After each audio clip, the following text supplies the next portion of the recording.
on the board of prestigious organizations in India and overseas, including Jawaharlal Nehru University, Ambedkar University, Ayurveda Foundation, and the Center for Bioscience and Agriculture International. We have Mr. K.R. Jyothilal, Principal Secretary of the Transport Department of the Government of Kerala.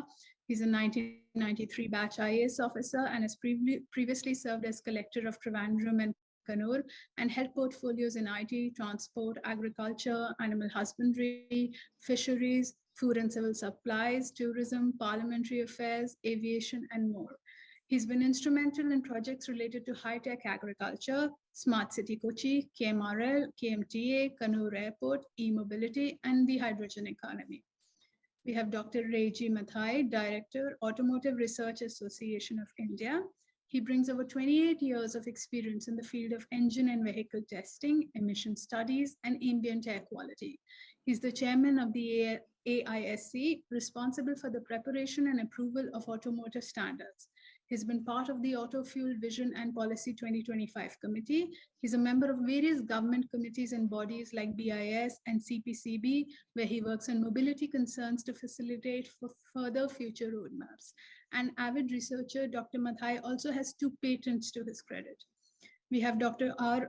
Venugopal, who is the Joint Chief Controller of the Explosives, Petroleum, and Explosive Safety Organization, where he has completed 25 years this year. His expertise in the industry is backed by a BTech degree in chemical engineering, an MTech degree in chemical engineering, and a PhD in chemical engineering from Banasthali Vidyapeeth. I'll now invite Samirji to share a few words and open today's panel. So, thank you very much, Brinda. Very shortly, I think hydrogen is going to be incredibly important to India, both in terms of the new opportunities and the first mover advantages that it can probably open up for us. It is economically extremely important for us because we have to get energy-wise self-sufficient. We've all seen what is happening with oil, and the long-term security, economic security, as well as national security probably depends very largely on how fast we can move towards energy self-sufficiency. And I think hydrogen possibly is a way forward. The second very obvious reason for moving towards that is climate change, which is here and now. We are living in it, and that's going to again have a very profound impact. Today we are looking at legal framework. I do not understand a legal framework of hydrogen very well, but I do know that whenever new innovative and disruptive technologies come up, it is very important to come up with the right legal framework and guidelines. Some of it can be very prickly, like I'm very deep into the framework for crypto. I'm sure hydrogen is nothing like that, and no one disagrees that it should be adopted. So at least that's half the battle won. With that, I would like to leave this panel to Cheema to conduct. Jay. Thank you, Mr. Kochhar. It's an absolute pleasure to be here. A warm welcome to my esteemed co-panelists, Dr. Vibha Dhawan, Shri Anand Kumar, Shri K.R. Jyothilal, Dr. Reji Mathai, last but not the least, Dr. R. Venugopal. This event is bringing together luminaries and professionals for an engagement on a cutting-edge subject in the hydrogen space, impacting sector as a whole. Allow me to first set the agenda for our discussions this evening. There appears to be a paradigm shift in the energy sector in India. Though oil and gas would continue to remain the significant resource for the next 2 decades, hydrogen would dominate the years to follow. Hydrogen has fascinated generations of people for centuries, including visionary minds like Jules Verne. A hydrogen economy is projected as an ultimate solution for energy and environment. A rising star of new energies in hydrogen, it is said that it is environmentally friendly resource which produces only pure water and heat when combusted. Although hydrogen has been traditionally used as a feedstock in several industrial processes, such as ammonia synthesis and refining of crude oil, recent developments have shown that hydrogen can also be used for a number of applications, including electricity generation, transportation, storing energy from intermittent renewable resources. Hydrogen has long been termed as fuel of the future, but has till date never quite made it as a major player in the energy market. Hydrogen technologies have gone through several periods of hype over the last few decades, initially stimulated by the oil crisis in the 1973. This is when countries all across the globe started exploring alternative sources of energy to reduce import. In the 2000s, hydrogen once again piqued the interest of the stakeholders. However, the high cost of hydrogen technologies, along with lack of sustained policy support, led to hydrogen being discounted, and on the basis of these failures, and what followed would be termed as a trough of disillusionment.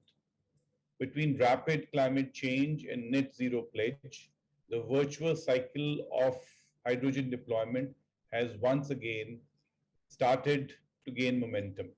And it appears that finally the potential of hydrogen will be reaped to accelerate the process of energy transition. Growing demand, supply side innovation, enabling technological developments, and growing policy interest has accelerated the growth and development of hydrogen technologies. South Korea, Netherlands, European Union, China, and Japan are fast emerging as leaders in the hydrogen sector. A window of opportunity still remains for India to capture large parts of this market using the advantage of large domestic market, competitiveness of green hydrogen, and policy support. In light of the same, it is pertinent that India develops a legal framework to exploit hydrogen. It is imperative to regulate the production, transportation, storage, use, and disposal of hydrogen, including fugitive emissions. In India, the commercial usage of hydrogen has just begun to traverse the road to a large scale use. Currently, India regulates hydrogen use through policies, but legislations are required to fill in the loopholes created by these policies. South Korea, for example, has already codified a hydrogen statute, while countries like China, Netherlands, and EU are stepping forward to create dedicated laws and regulations for hydrogen.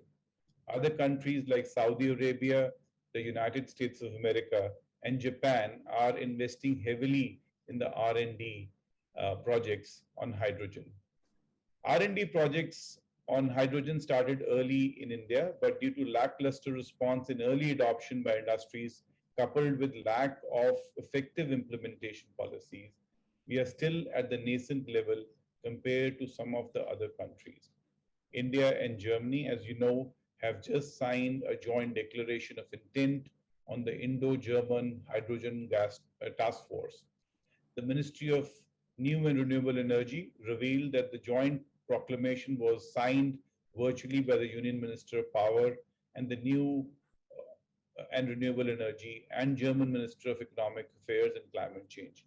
Both countries are dedicated to establishing a national green hydrogen economy. A long-term objective is to minimize emissions while protecting ecosystem. The corporate houses as well are stepping forward to contribute decarbonization drive and to lower their carbon footprints.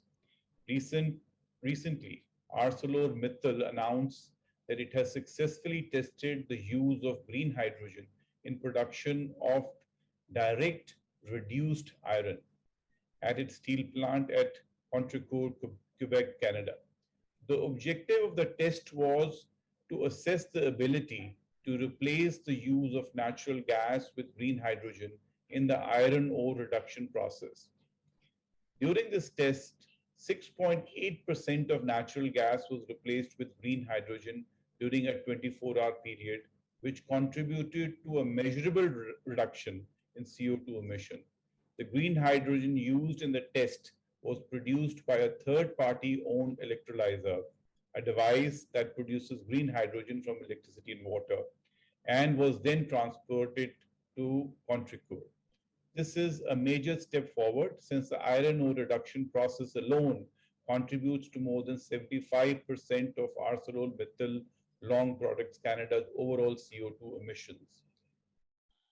Maharashtra headquartered component supplier Advik High-Tech has formed a new joint venture with Australian clean energy company Pure Hydrogen Corporation. Pure Hydrogen to establish hydrogen production facility in India. This 51-49 joint venture will see Advik holding majority share while remaining stake will be held by Pure Hydrogen. The new entity aims to sell, transport and distribute hydrogen across India. The company will also be in a position to supply HFC EV buses and trucks, which could put India at the forefront of hydrogen production, sale and distribution globally. Numerous research think tanks across the globe, based on their studies, have proposed the following. Firstly, the exploration of leakage mechanism for CCUS-enabled hydrogen and process industry. This would involve investigating if there are any credible scenarios where hydrogen may be vented rather than flared. The residual amount of unburnt hydrogen in exhaust after flaring and leakage of hydrogen across from pipework, storage, and compressors. Secondly, identification of technologies that could be incorporated into electrolyzers and fuel cells to recombine hydrogen that is currently purged and vented into water. Assess the effectiveness of these technologies and how they affect the levelized cost, allowing for greater capital and maintenance cost. And thirdly, undertaking of monitoring studies to improve the prediction of natural gas leakage. Thus, the panel discussion will focus on potential of hydrogen, the early mover advantage in this sphere, and critically analyze the issues, the policy framework, and the areas pertinent for devising a comprehensive legal framework for regulation of hydrogen economy, identifying the potential nature of disputes in the hydrogen sector, and over the next 80 minutes, we will espouse panel's expert views from their experiential learning. This panel will be conducted in 2 rounds. In the first round, I will be inviting each of the panelists to make their opening comment, remark, or a statement. And in the second round, I would like to invite the panelists to answer certain questions in turn. Maybe now start with Dr. Vibha Dhawan to make her opening remarks. Ma'am, you'll have to unmute.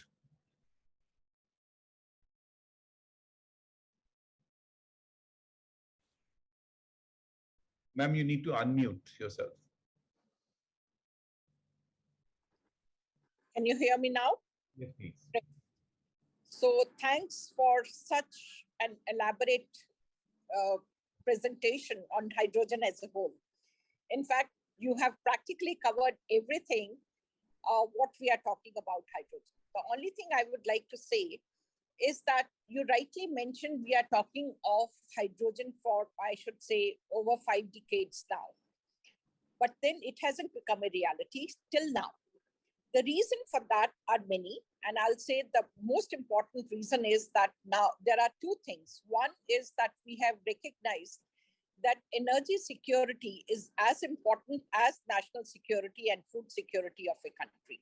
And this war which is happening now between Ukraine and USSR is a clear example how you can disturb the entire globe because of on the energy issues. Second is pricing. And third, the most important one is that we have recognized that we cannot afford the way climate change is. And therefore, going for net zero is a necessity. We don't have time, we immediately have to shift. And therefore, the earlier, last 5 decades, when we kept on debating how expensive hydrogen is, now it is that we really need to have an energy supply from a source such as hydrogen, which remains uninterrupted, which can be done at a decentralized manner and so on. So therefore, I'll say that both research investments and financial investments in this area are going to go up, and that will make sure that hydrogen becomes a reality. So that's all what I like to say in the beginning. Thank you. Thank you, Dr. Dhawan.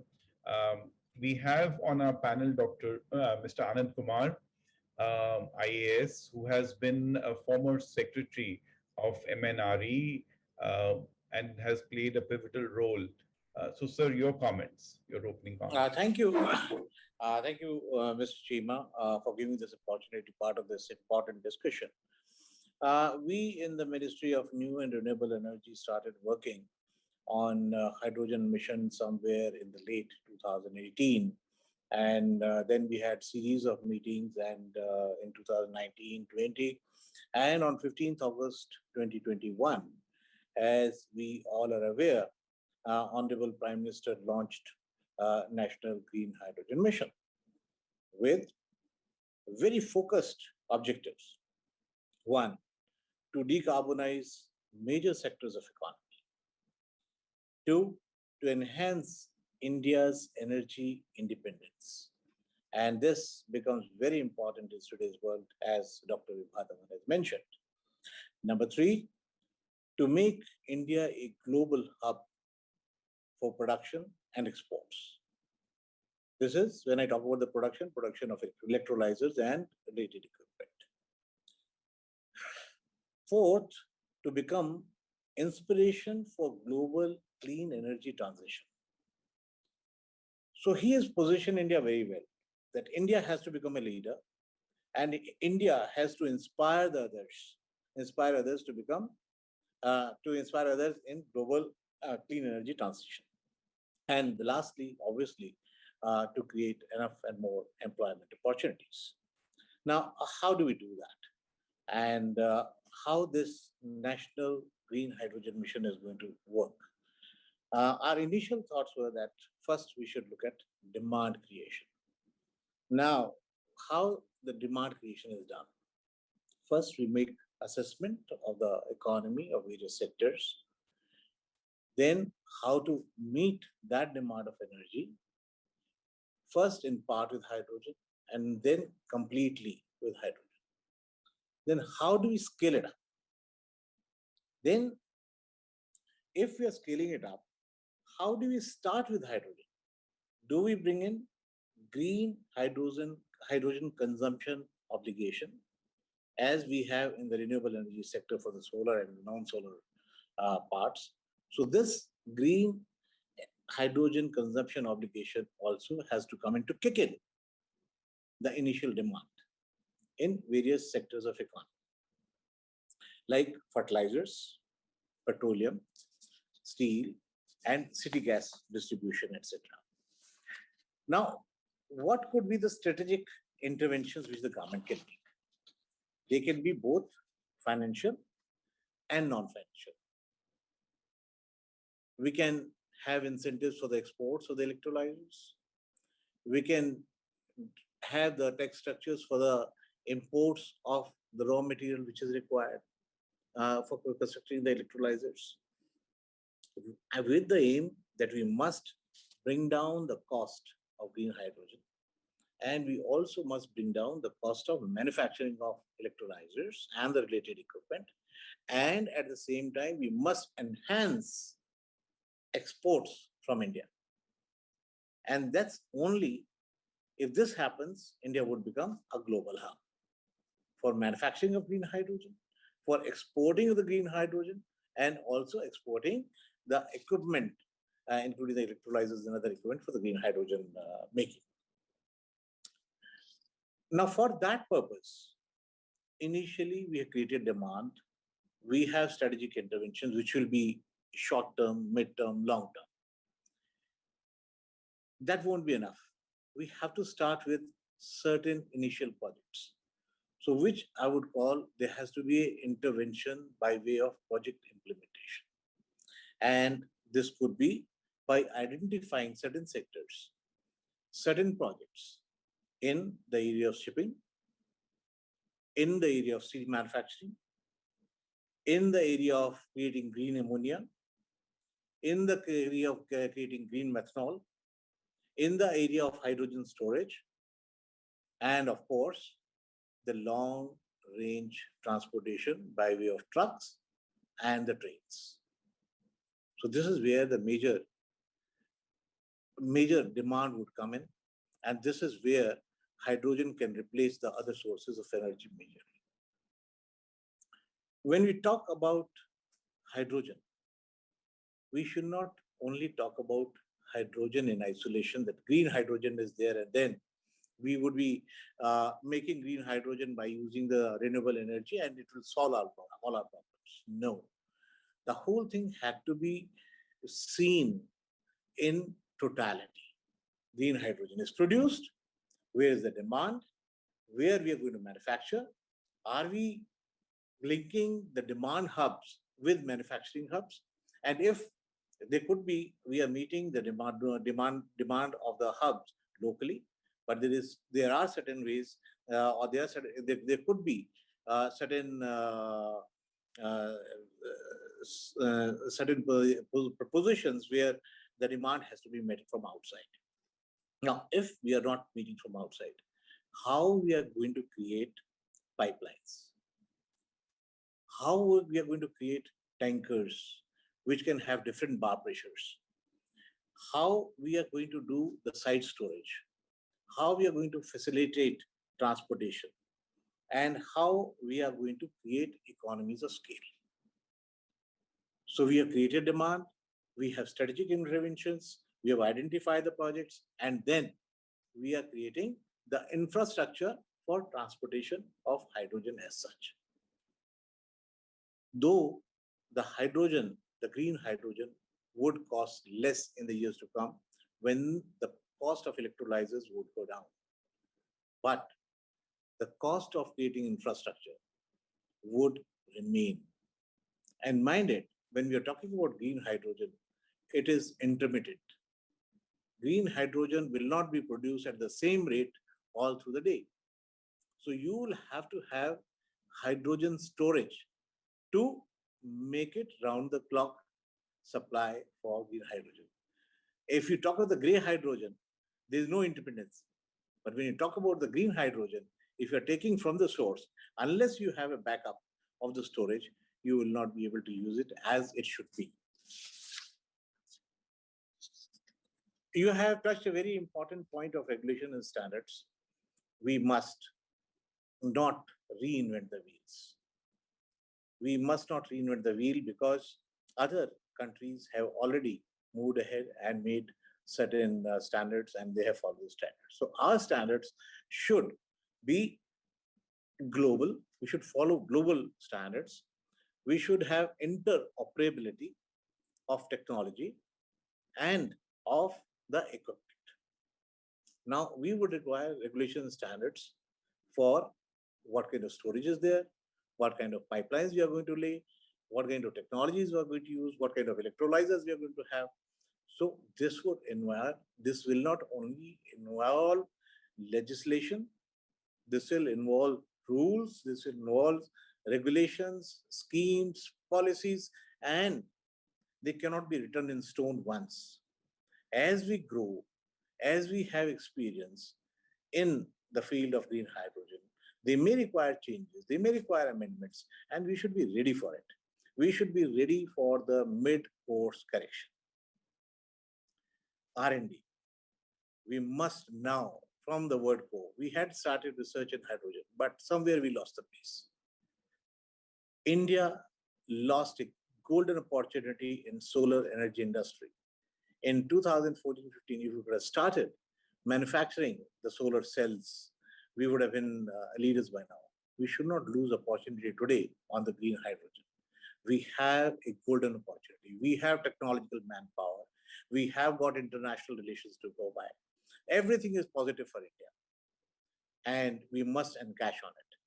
And take it from me, not today, but tomorrow, hydrogen is going to play a key role in meeting the energy demand of our country and internationally as well of the other countries. By 2030,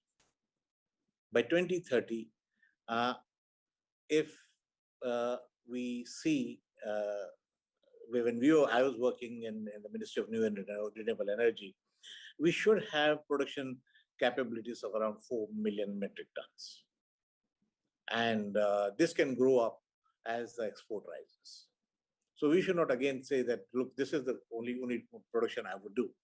Because if everything goes right, if the prices of the green renewable energies go down, if we have prices of electrolyzers going down, then why not we scale up our targets of hydrogen?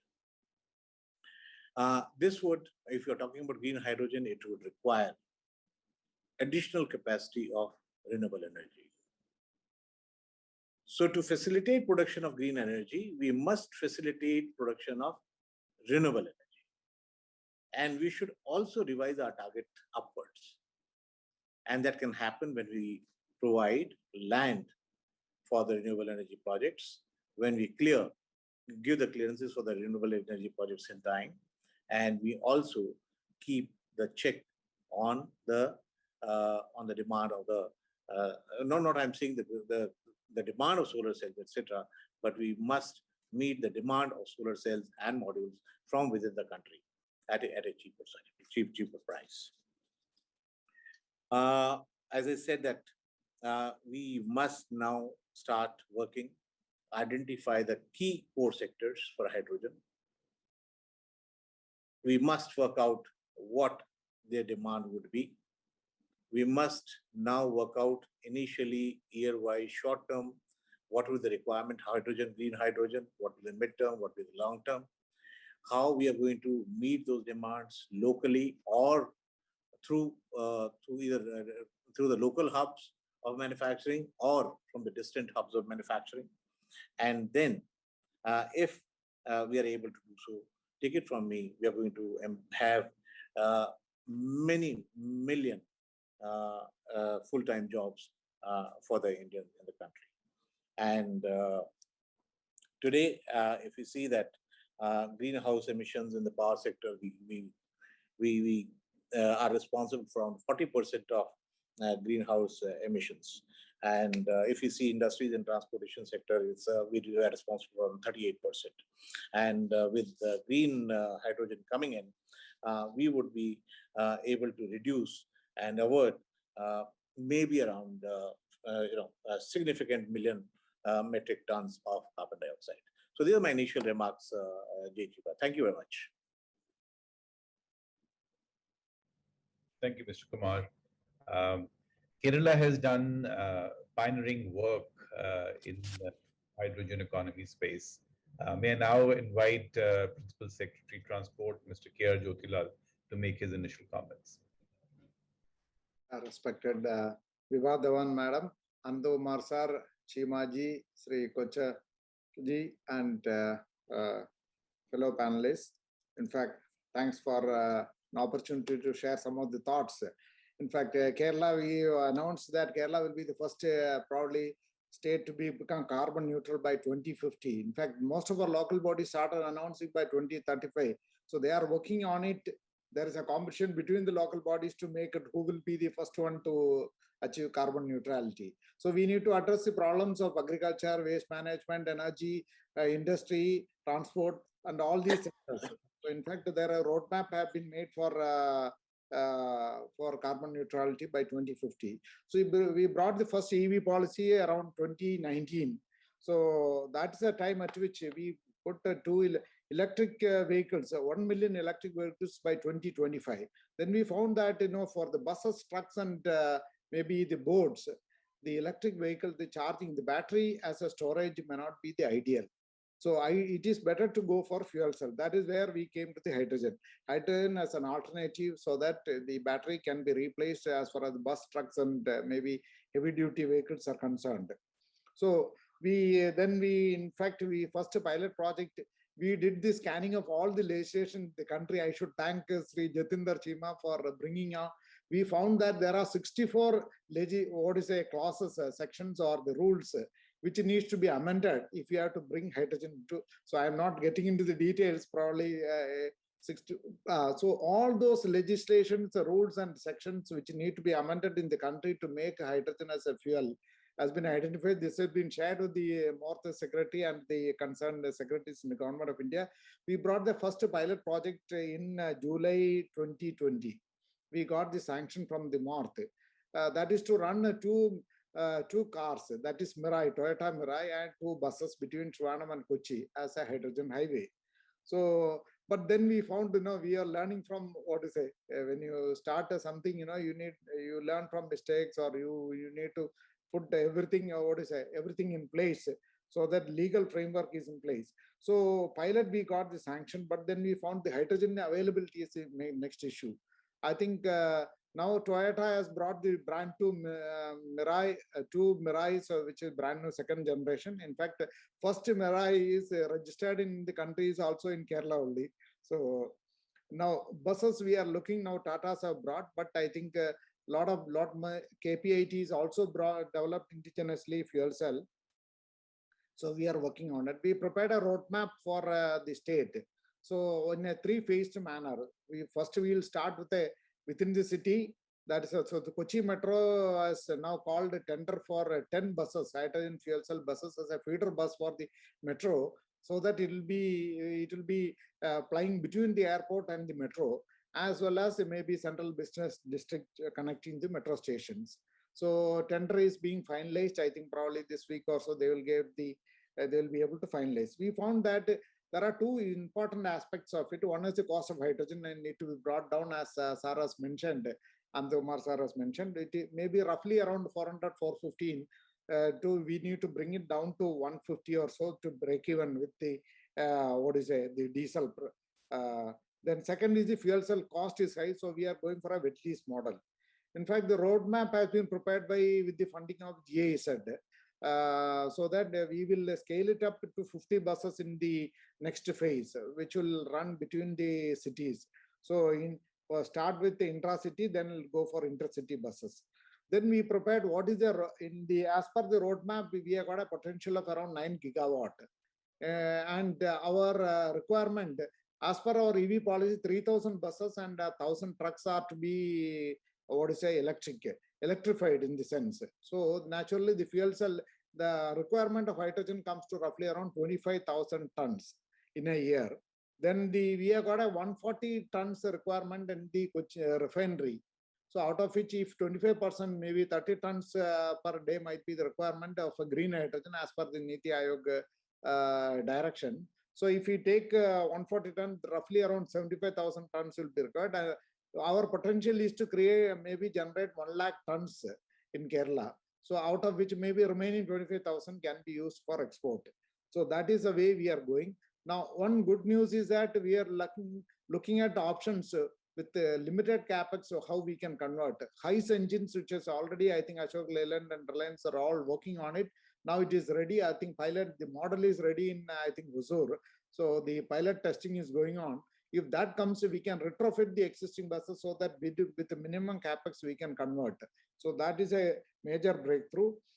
Parallelly, we are working on the water transport sector. In fact, with the German funding, we have done we have done a water metro where the LTO battery is used.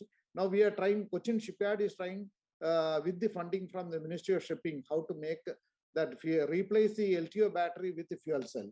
So that will be first probably boat in the country which is going to be run on the fuel cell. Now in fact, we have requested TERI to prepare a DPR for the entire waterway, because next 6 months our national waterway is going to get commissioned. So across the state, from right from Kovalam up to Kasaragod, we can run the ferries using the fuel cell boats. So that is the second project which we are working. Similarly, we are working on the hydrogen ports as a PRT, then sustainable aviation fuel to replace the kerosene in the boats, as well as for the aviation sector, then biomass and plastic and agriculture waste into and one more, last but not the least, is if you talk about export or the reduced cost of storage as well as transportation, liquid hydrogen. In fact, last week only we had the discussion on how to use the technology for liquefying the hydrogen using the cold energy of LNG, which is available in Kochi, so that the cost of storage and can be reduced. In fact, for mobility and export, that's ideal. But then there are certain legal provisions which I'll come to later. When you need to have you need to approval for the carbon steel with double this thing with the vacuum in between. So those need to be permitted. In fact, then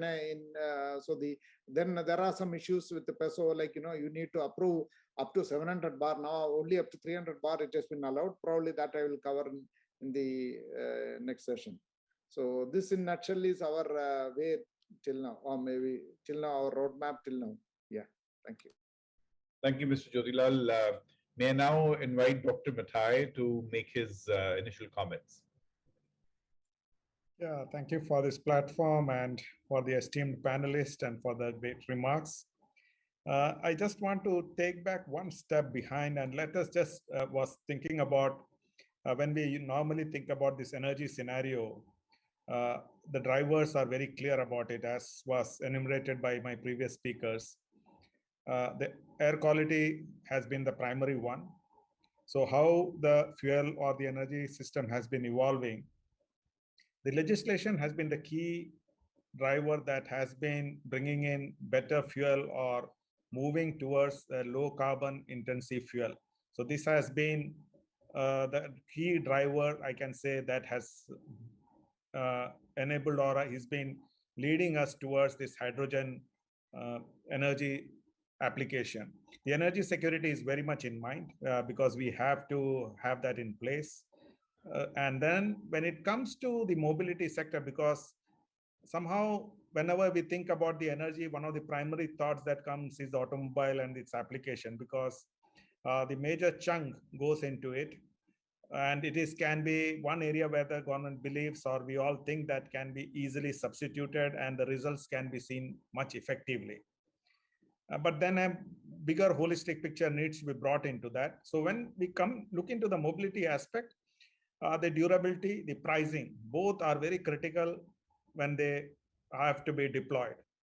So these are some of the broad area contours on which we think about a fuel or an energy that has to be put into place. If you look into our current consumption pattern of the energy for this automotive sector, the fossil fuel really means the liquid fuels, the diesel and the gasoline. They are the major users, almost covering around 80% of what is being consumed as of now, 80 to 85%. So when we speak about displacing it with hydrogen or looking into something a little more having a low carbon intensity, the will is very much there. But what has to be seen much beyond is the real steps to be taken. And this has been, what I can say, have been a very slow evolution that has been happening. We are not seeing a massive steps being taken for that deployment. The enablers, one of the learning curve that we have seen is of the EV introduction. The only differentiating factor between the two is that the EV introduction has not been so capital intensive or the infrastructure dependent, while the hydrogen requirement or the way it has to be brought into picture is highly capital intensive and going to be a lot of infrastructure needs are to be put into place. So these are one of the major things, but what is helping is the slow demonstration projects or the pilot projects that are coming into play. The states like Kerala, Gujarat, many of them have really focused and are start working on it in a very systematic manner, while others are still on a very slow thinking about what next is to be done. Government support is one of the key enabler, I believe. The EV, they have brought in the PLI scheme, the FAME scheme for the automotive sector in a big way. They have also included the fuel cell in the productivity linked incentive scheme. So there is a scope over there for the fuel cell application. And we have to wait and watch how many of the companies apply and take benefit of it and really bring into production what is needed. So looking ahead, what we need is a more focused approach and a more clarity in the deployment of hydrogen related projects. particularly if we can dedicate certain corridors to start with, saying that certain main, like say Cochin, Bangalore, Bombay, Delhi, a complete route sort of a thing. Having the needed hydrogen infrastructure will be an enabler for greater projects in the mobility sector to come into play much faster. Our vision is very clear. The roadmap laid down by the Honorable Prime Minister was very clear that by 2070, we have to be carbon neutral. Hydrogen plays a very key role in that. The only thing, if we see about experiences, there have been great experiences by many companies. Recently, Indian Oil had been doing a lot of trials, one with the hydrogen blended CNG in Delhi itself, and showed the benefits out of it. But pure hydrogen application, again, there are pilot projects being done by GAIL for, it is in pipeline now between Delhi and Leh Ladakh. Indian Oil is going to plan again to fly around 15 buses in the NCR region, where Tata Motors is engaged with them. So there is a continued effort, spurts in this, what is happening, but a major effort or the major focus needs to come into play. Coming to the regulatory aspect means, as we think about the regulation as such, the fuel has been notified, so there is no, means there is nothing stops from the fuel, hydrogen as a fuel being used. Its specification, the BIS has brought out, so what fuel is to be used for the vehicles or the ICA or the fuel cell application, it is in place. There is the safety requirement is also in place to the automotive industry standard, the AIS 157. Whatever are the safety procedures for type approval of fuel cells are in place. There is a need for retrofitment permissions that we are working on as of now, because currently the retrofitment specification is not notified. The panel is discussing on it and how it has to be done. So each of this, like the AIS 57, covers multiple standards. It's not that it is one document sort of a thing. It looks into not from the production side of hydrogen, that is another area that has to be looked into. But when we look into the mobility aspects, the fueling, its storage, the performance, safety, and operational requirements, these are completely covered. So there is a standard for what receptacle has to be used, what type of storage has to be used or is permitted. There are options given. So like Mr. Jyothilal was mentioning, are we looking into the cryogenic cylinders, or are we looking into the type 3 or the type 4 cylinders? So these have to evolve in the time as we try more and some more of the pilot. The faster we learn, the better we can result into efficient system to be put into place. So basically, what I can say in my initial remarks is, we have done few projects or few aspects where we have learned or we have felt what is the need, how it has to be executed. But a more focused approach and a bigger thrust and a bigger dedicated means bigger, clearer pictures of corridors and demonstration projects on a nationwide scale rather than on a statewide scale will really put hydrogen into a better implementation roadmap, and we can see much better results in the coming days. That's my initial remarks. Thank you. Thank you, Dr. Mathai. I'm going to invite Dr. Venugopal, an important cog in the wheel. The organization that he's part of is an important organization in terms of standards, specifications, and others. May I now invite Dr. Venugopal to make his initial comments.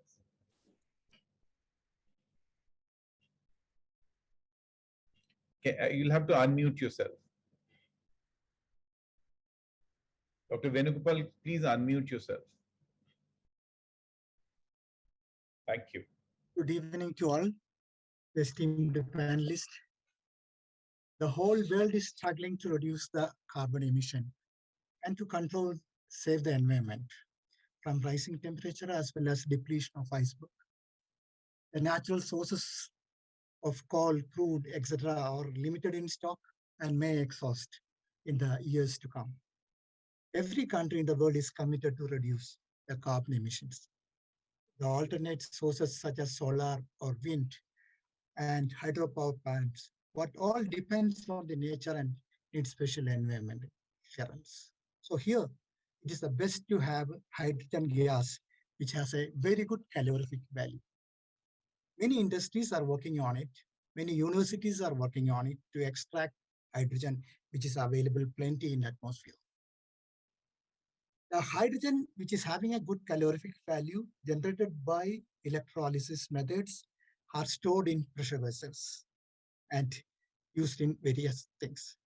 Here comes PESO. PESO is a Petroleum and Explosive Safety Organization, a 123-year organization of the government of India. We are regulating pressure vessels, compressed gases, cross-country pipeline, petroleum products, etc. So this projects comes to us for approval and further licensing. As you know, in Gujarat itself, there are 911 CNG stations. This is the greatest in the country, the largest number of CNG stations. So now next is going to be the hydrogen. We have granted around 14 LNG stations in Gujarat. So next phase is coming to be is the how to regulate, how to maintain the safety in this hydrogen.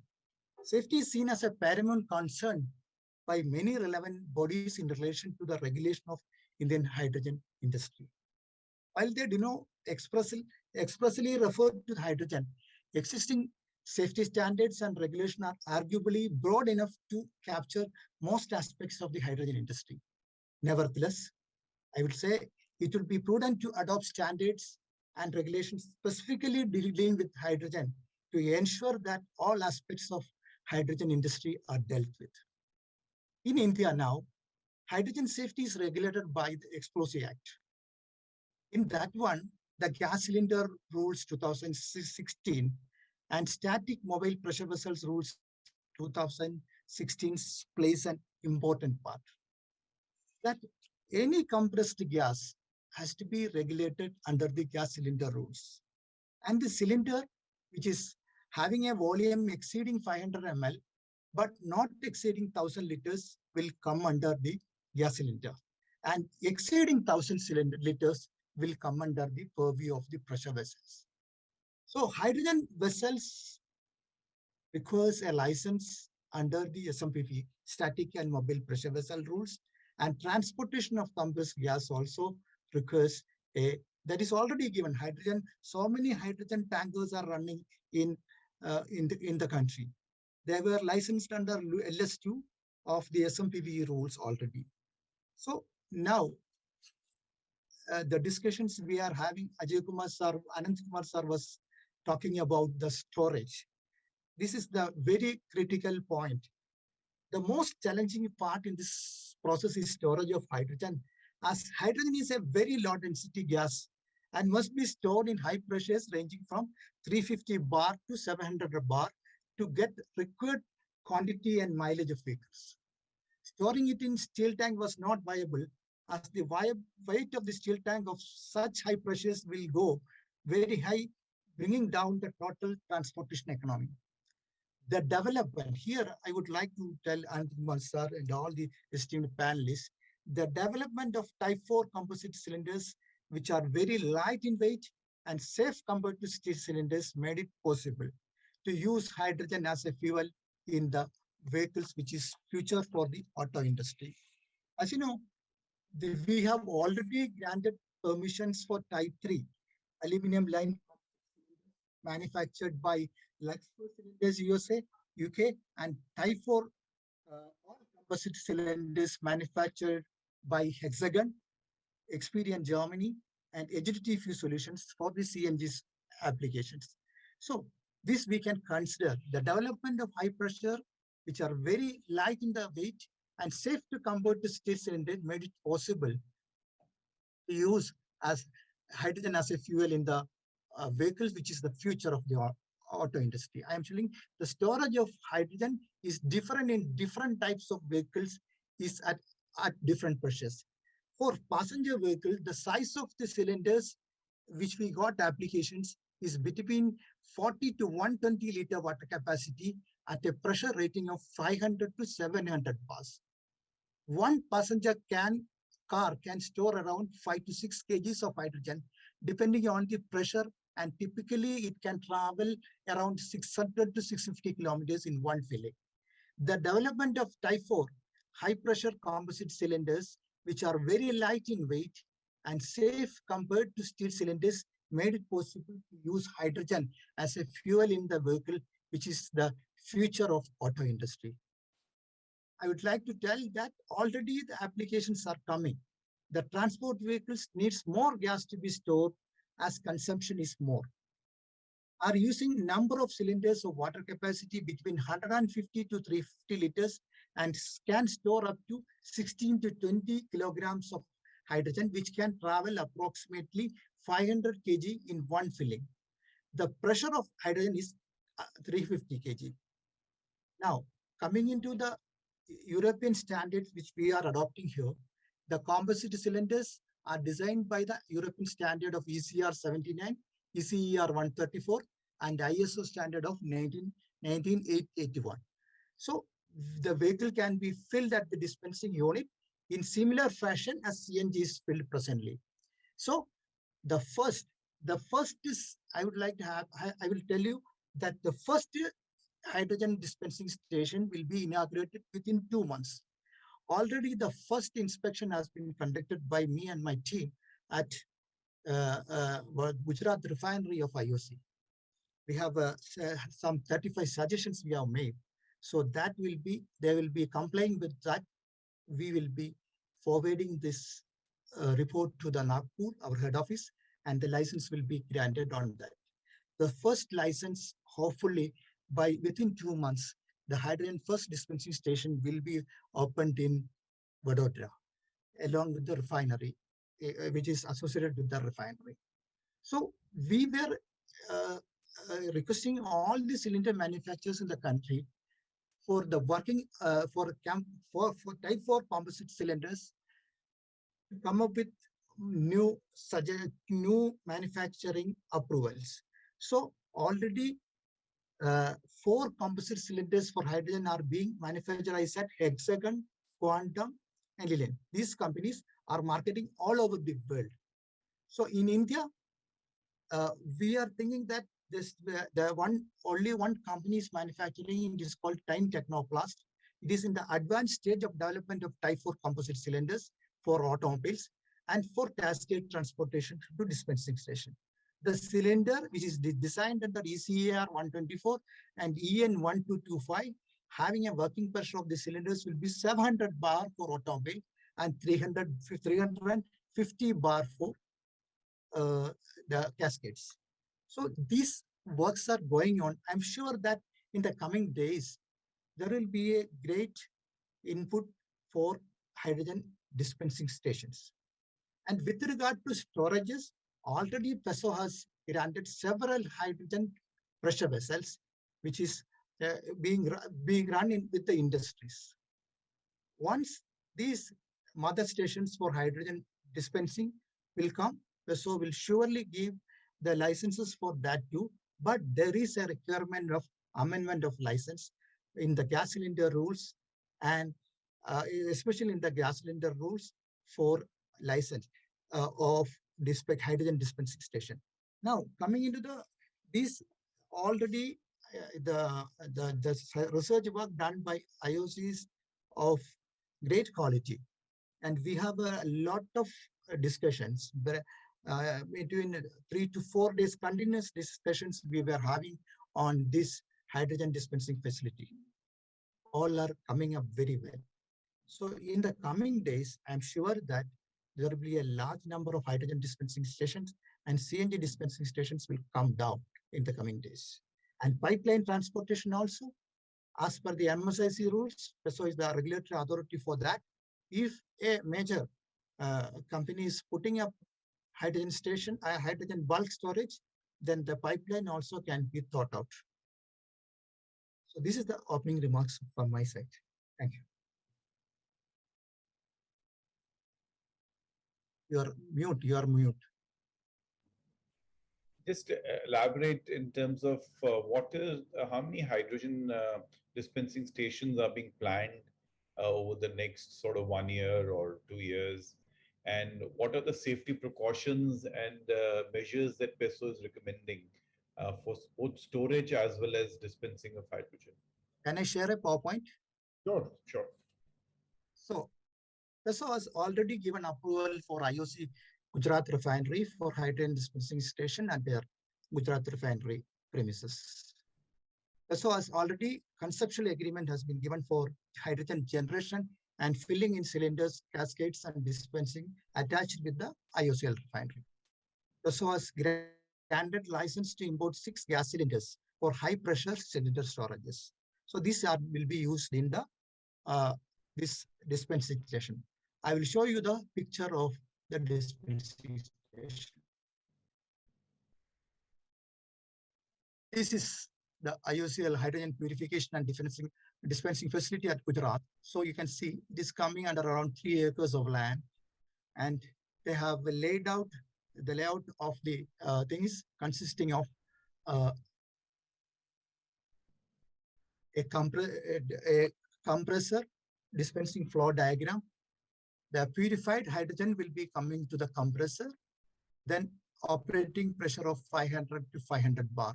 Then it will go to a pressure reducing station, and it will be filled in trailers, in trailers with cascades of hydrogen and supplied to various dispensing units. Second line, you can see that the hydrogen is compressed to 500 bar and then going to the high pressure storage tubes, which is also of 500 bar, then going to a dispensing station, a dispensing pump, which will be chilled using a chilling system. So this is the way this hydrogen will be filled in buses of, they are planning dispensing capacity of 75 buses per day, 1.5 ton hydrogen per day. Each bus is having a filling capacity of 20 kg. Initial hours of operation, there were 25 buses can be filled in 8 hours. This is what they were planning to do. So this is the critical, this is the PSA system which they are having in their refinery. There they produce 99.99% purity hydrogen. This will be used in the buses and cars, in the automotives. Here is this is the critical equipment compressor. This has been supplied from Sunday in USA. This is pure hydrogen from Gujarat refinery shall be routed to the high pressure compressors. It will be coming through a buffer vessel. And at compressor section, hydrogen shall be compressed from 20 kilogram per centimeter to 550 kilogram in 2 stages. The buffer vessel has been provided to avoid cavitation in the compressor. So safety, we have looked into it. And there are 2 compressors which has come up there. Then there is a dispenser, a chiller for cool the hydrogen. And as you know, the hydrogen is very dangerous and lighter than air.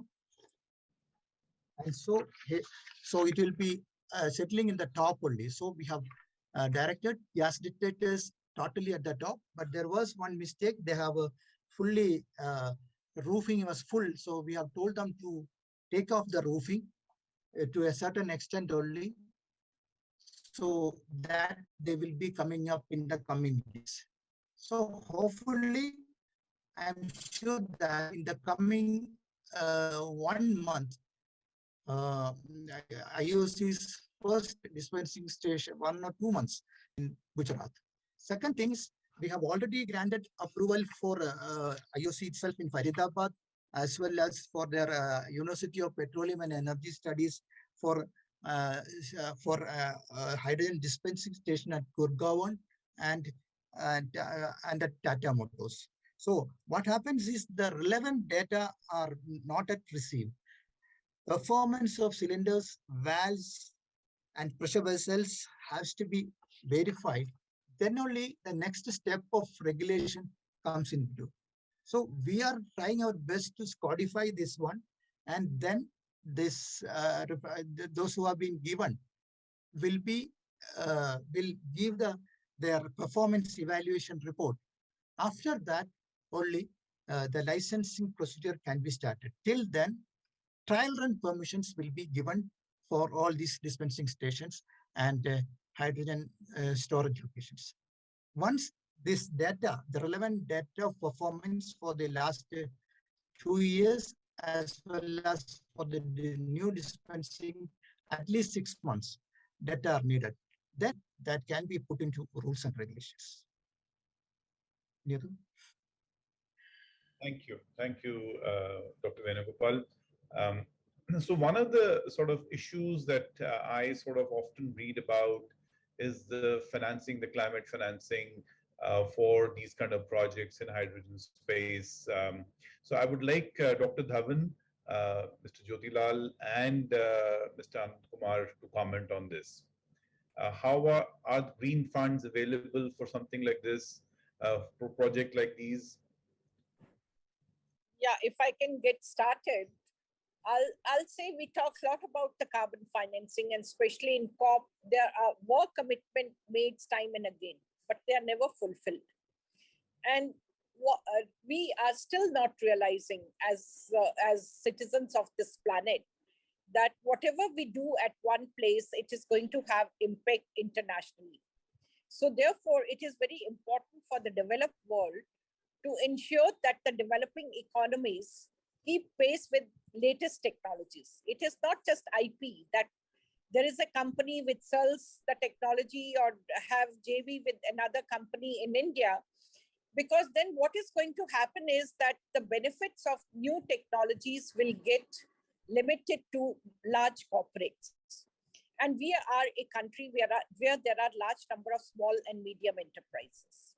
So one is that carbon financing, it has to be done. I'm not saying that people should do charity, but definitely CapEx should be taken care of, and the benefits of the technology that can be repaid as soft loans. So one is not asking for charity, but simply that you are able to keep pace with.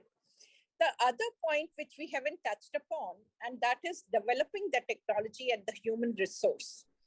Because I won't say that it's that Indian scientists, they are lagging behind. They are the best, and they can contribute in terms of developing this technology and commercializing this technology, especially to the needs of our country. And over there, I'll say it is technology and as well as absorption of the technology.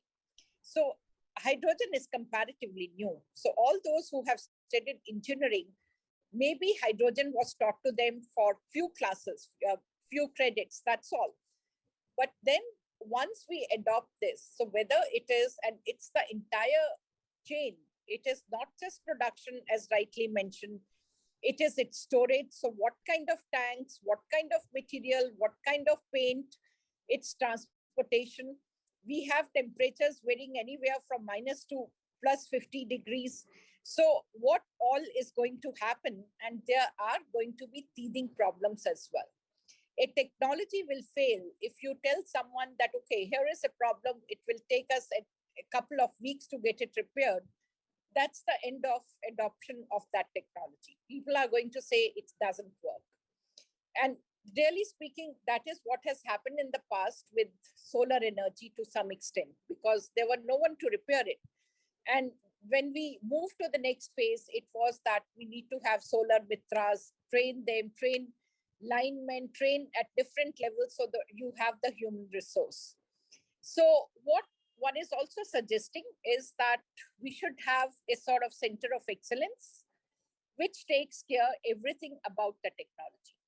We also need money in a way also from the government. See, when they have put in the last budget, there is quite a bit of money, about $2.6 billion to boost manufacturing of solar modules under the government's flagship production linked incentive scheme. There is nothing of that nature for hydrogen. So that is also needed. And so it is also from GOI. And this center of excellence, it should train manpower at different stages. It should have, I should say, the lineman, the person who will be dispensing hydrogen for whether it is being used for steel industry or cement industry, what level of purity will actually be required. How do you tackle other wastes which are generated? How do you even apply for carbon credits? Because it's a cleaner technology. So even if it's expensive, through carbon credits, you can fund this initiative. And thereafter, it is that, as I said, that technology also, it's a price sensitive market. So therefore, you also need manpower, or maybe doctoral and postdoctoral students who keeps on working on various aspects of hydrogen, so that the pricing comes down, it becomes more user friendly and so on. So we also suggest there should be a center of excellence on hydrogen production with the major focus on R&D, but also training manpower to adopt the technology. So then only we will succeed. Mr. Cheema? Thank you, Dr. Dhawan. I think you raise a very critical point of HR training and technical training, because it's the last man who is now sort of dispensing highly explosive fuel over to a potential vendor. In that situation, I think you make a very, very important point there. Can I ask Mr. Anand Kumar to comment on the climate finance, on hydrogen financing of storage, not only the production. See, so far what we have read is about production. What about the cost of storage, compression, transportation, restorage and dispensation? I think those are all other areas which would also critically need financing. So if you comments on that, thank you. Thank you, Mr. Cheema. When we talk about reducing the carbon footprints in the developing world, it becomes a responsibility of the developed world also to assist the developing world to reduce the carbon footprint and transfer of technology, development of new technologies, adoption of new sources of renewable energy, including hydrogen, when I talk about that, about the green hydrogen, the new sources of energy, and reduce the dependence on the fossil fuel. So one, the international funding must come in to the developing world. Number two, all our initiatives, I must admit that cannot be met through the international funding. We must do the collaboration with the developed world. We must make consortiums. We must identify projects. We must identify areas of research and development, like India and France has done, India and UK has done, India and US done, India and Germany has done. So we all must come together, identify projects, and identify the areas of R&D, and then move ahead. So first, international source of funding, the developed world must provide to the developing world. Second, the developing world must also should not shy away and must develop the collaboration with the developed world for funding of their projects and initiatives. And the third, as a nation, we must provide the fiscal and the non-fiscal incentives. So all the three measures will have to be done. We have to tap the international resources. We have to have the right collaborations. And the third, we must provide our local fiscal incentives to develop this hydrogen economy. One thing I agree with Dr. Vibha, and at the same time, I would not agree with her. Yes, we need manpower. We need research and development. We need people who can manage the hydrogen economy. And also not only the scientists and technocrats, but also the people at the lower level through the skill development programs. But for that, we need not spend immediately on the center of excellence. We have got so many IITs, we have got institution of higher education. We must identify few of them and then make them into the centers of excellence. We should not create buildings, etc. We should invest in the upgradation of skills bringing the new technologies, trying on the new projects, trying on the new initiatives, trying to bring down the cost of the electrolyzer, trying on the new metals which can be used there. So we must do this. So in short, international funding, our collaborative initiatives, our local fiscal and non-fiscal initiatives, and yes, we must develop our present human resources institutions into centers of excellence, and we must also have the scientists, technocrats, and the people of the required skills to, in a phased manner, to tackle the growing hydrogen economy per se. Thank you. Jyothilal, a quick comment, how state of Kerala is managing the finances to fund these projects? Yeah, in fact, we are at present, we are giving a VGF of 1 crore. I got sanctioned from finance. Per month, 1 crore is my VGF, which is allowed. So anyway, I am managing within that. I'm sure I should be able to bring it down. So one or two, couple of suggestions. One is we announced a DFI last budget. So probably these are all projects which are long-term, which needs long-term funding, which commercial banks may not be able to meet. I think DFI is one. In fact, we have approached KFW, etc., international funding agencies. So I think though that is one thing. Second is, I think green bonds, just like REC, rural electrification, NABARD bonds, etc. I think people, capital gains, if we give exemption, I think people will put their money. So I think that is another source which I think, I hope I'm audible. Yeah. Then as Madam has mentioned about Center of Excellence, in fact, we have requested that because shipping, probably the green shipping, we had the recent seminar, we found that already there are agencies, as Sarah mentioned, there are QSAT is there, IIT is there, IIT Palghat is there, then Cochin Shipyard is there, our colleges or engineering colleges are there. So I think we can make a Center of Excellence in Kochi. In fact, we have requested Madam that we should consider it seriously, because already they have demonstrated, they have made a water metro. Now they are going for fuel cell buses as well as fuel cell boats. And the ports can become the export hubs for the hydrogen. In fact, there are enough institutions with probably with a zero latency network with 5G is offering, we can have a virtual Center of Excellence. All need not even come. So I think it is Center of Excellence is a good idea. Probably we request that ma'am take it up seriously for and consider Kochi as a hub with maybe integrating all other institutions which are already involved. Then one or two points which I would like to add, which I think Mr. Venugopal has already mentioned. So, for example, carbon steel with the vacuum. So that is required for storing hydrogen, liquid hydrogen. If you say in a truck 4,000 kg, that means 450 kg is a tube trailer which can carry. This can carry almost 40. That means 9 times 450 kg into 9 times 4,000 kg you can carry once you go for a liquid hydrogen, and the pressure is 1 to 2 bar. So I think the issue of storing at a high pressure also doesn't come.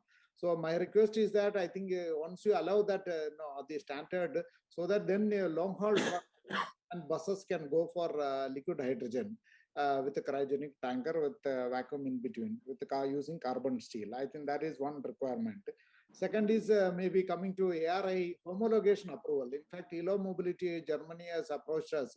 They are willing to, right from beginning, they are willing to assemble the bus here in Kochi for Kochi, and they are willing to give probably 2 buses to us. But we need, they were asking how much is the time for homologation. Generally, I think 6 months.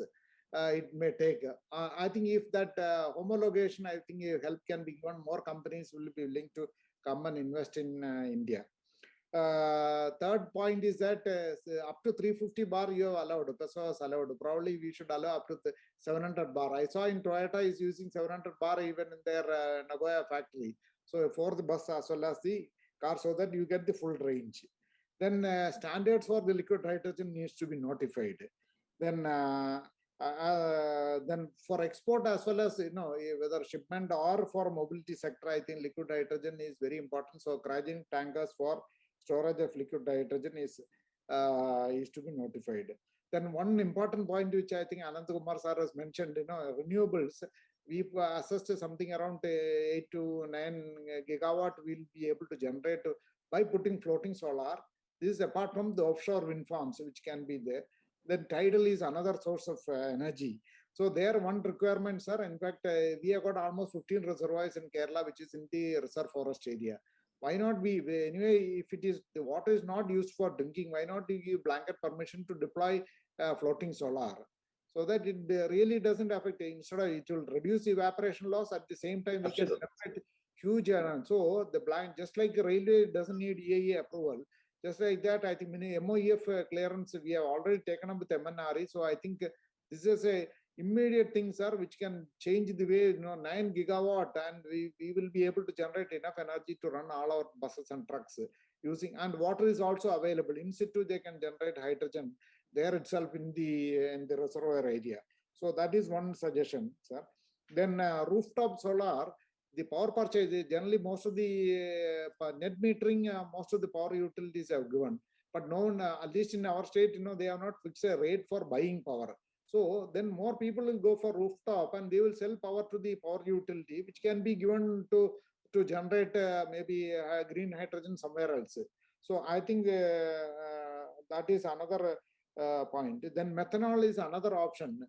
Methanol blending up to 20% is allowed. M100 engines, I think we need to allow M100 engines to be made. Then HICE is another big opportunity with the retrofitting. And I think ARAI director has already mentioned, I think hydrogen ICE engines have already been developed. So I think the early approval and retrofitting, that is the cheapest solution for, I think, all the truck and bus people to switch over to hydrogen.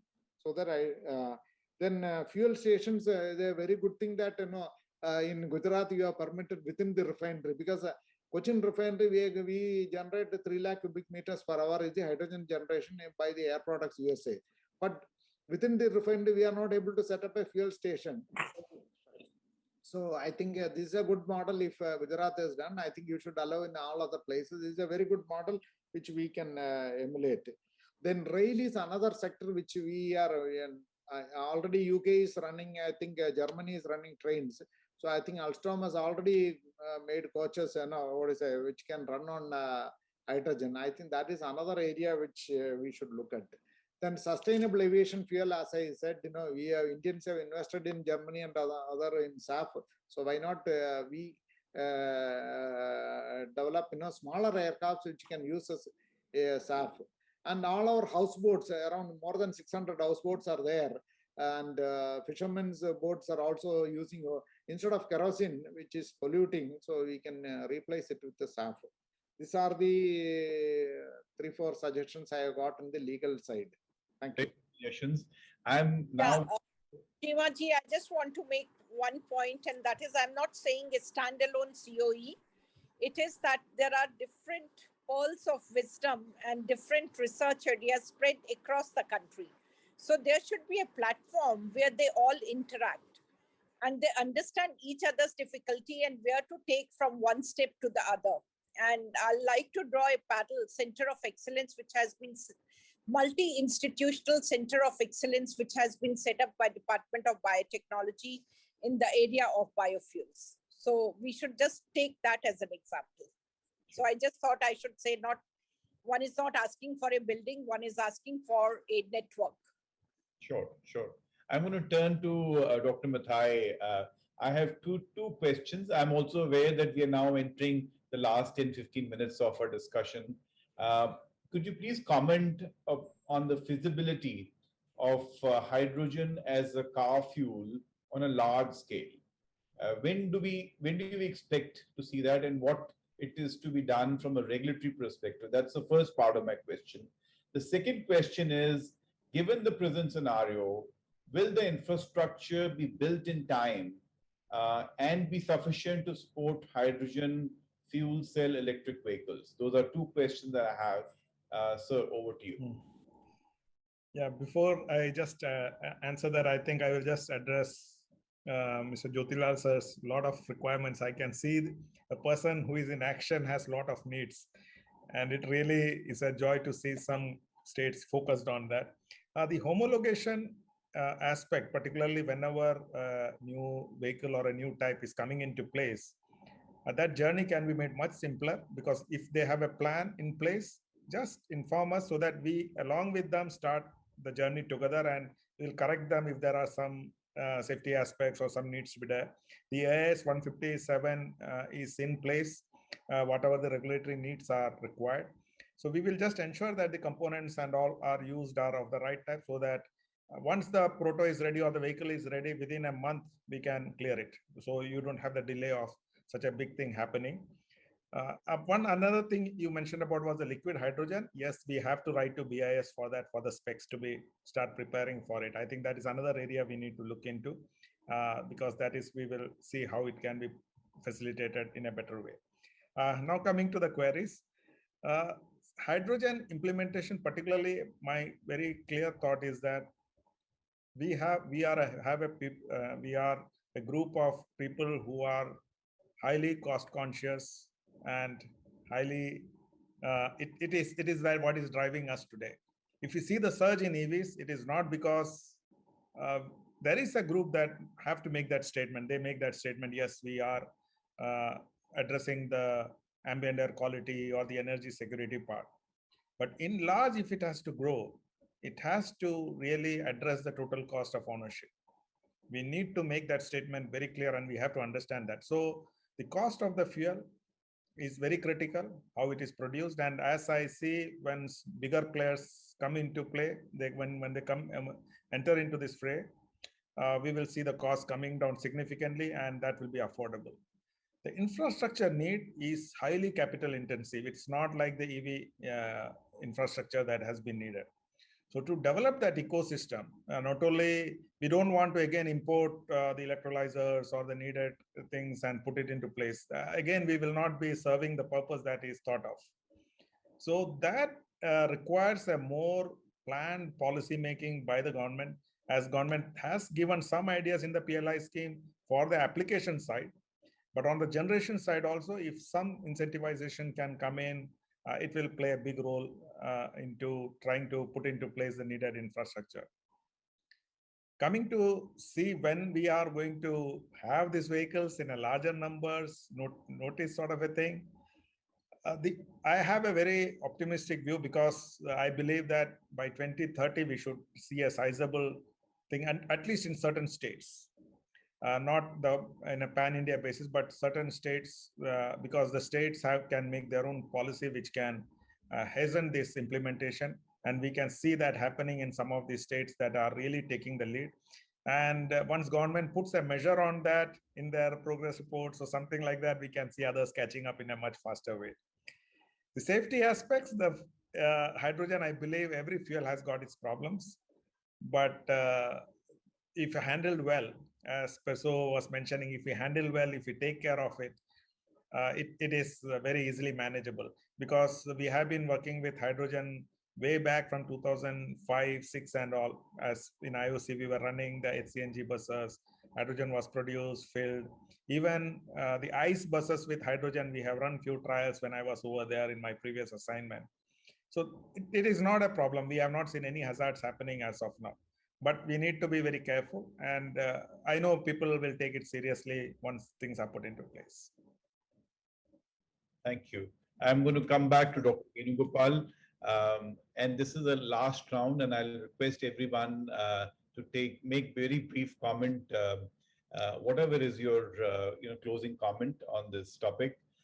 May I ask Dr. Venugopal, what, according to you, is required to strengthen the regulatory framework from where we are now?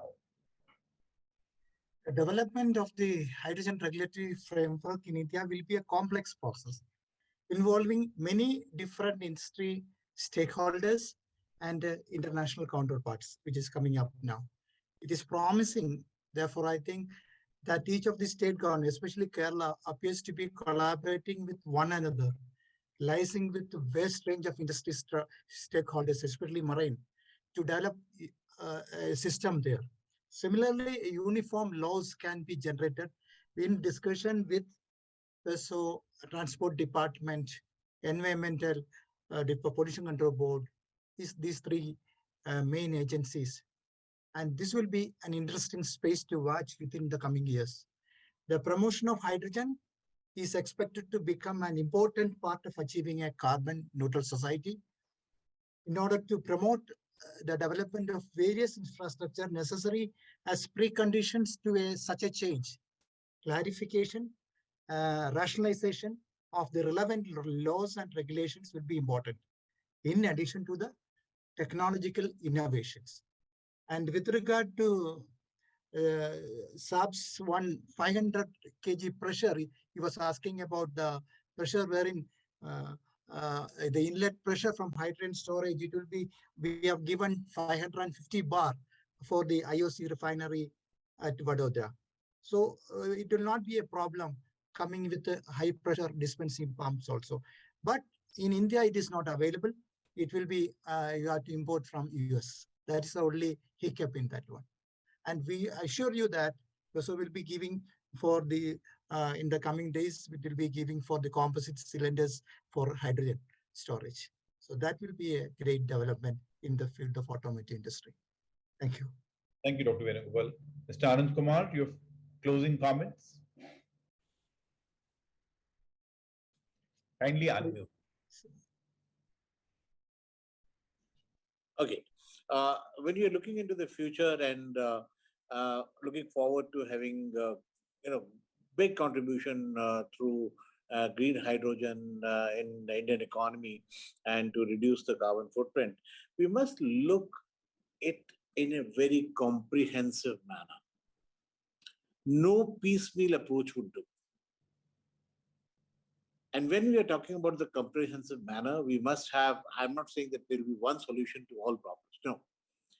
Each sector would require different legislation, different solutions.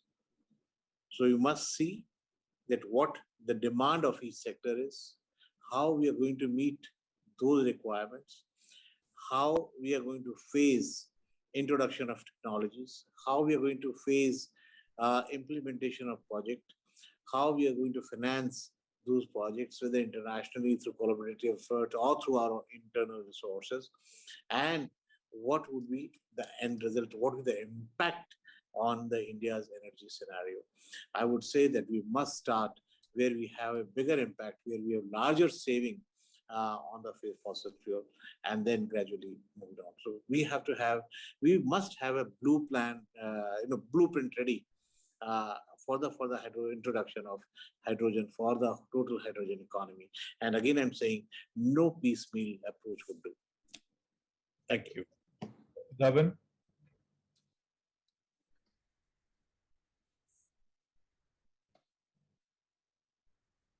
In the meantime, could I request Mr.